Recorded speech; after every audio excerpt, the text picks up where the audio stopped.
There was a girl, her name was Vandana Mishra. She was about to become a mother, but everything in her life turned upside down. When she was close to delivery, her own aunt left her on the balcony in the sun for 3 hours. Her stomach was aching, and then suddenly heavy bleeding started. But her aunt not only didn't help, but at that very moment, she threatened her to sign the house papers. Sign them, only then will I let you in. Everyone thought Vandana had a child with some street ruffian, so she had no value. They threw her out of the house. But little did they know the child in her womb was a living treasure. 10 months ago, Vandana worked as a runner in a rich area. One day, she mistakenly went to bungalow number 666 instead of 999. Because the number plate had fallen off. Inside the bungalow was a toxic, sick, super rich CEO named R.V. Rathod. As soon as he saw Vandana, he understood that she was part of the treatment sent by his assistant. 5 minutes later, he gave her a white bracelet and said, "Here, show this to the assistant and get your money." Vandana said, "You've misunderstood." But Arav said, "Don't act. If you want more money, just say it." It seemed like everything ended there. 9 months later, Vandana found out she was pregnant. The doctor said, "You'll have to be admitted to the hospital. Otherwise, both you and the child are at risk." But as soon as she heard the 5 lakh bill, she refused. She was a new graduate student. Where would she get the money from? She thought she would sell the house and save money. On her way home, she clashed with Arav again, and then her white bracelet fell, the one Arav had given her.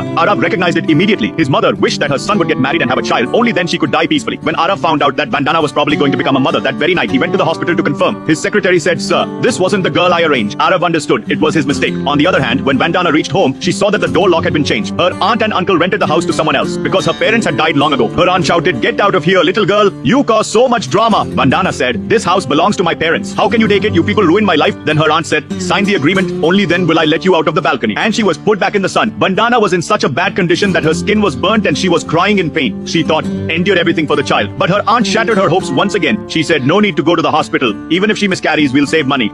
That is when Arav makes his entry. He was stuck in traffic, but to reach Vandana, he gave up his $1 million car and took an old bike. As soon as he reached home, he saw that Vandana's condition was very bad. His aunt and uncle thought he was some rich relative and said, "Marry our daughter and give some money." Arav took out a card and wanted to give money. But then he heard a voice from above. Hearing the voice, Vandana started repeatedly hitting the balcony door. Blood started coming from her hand, but she didn't stop because she wanted someone to save her. And then Arav broke in and saved her.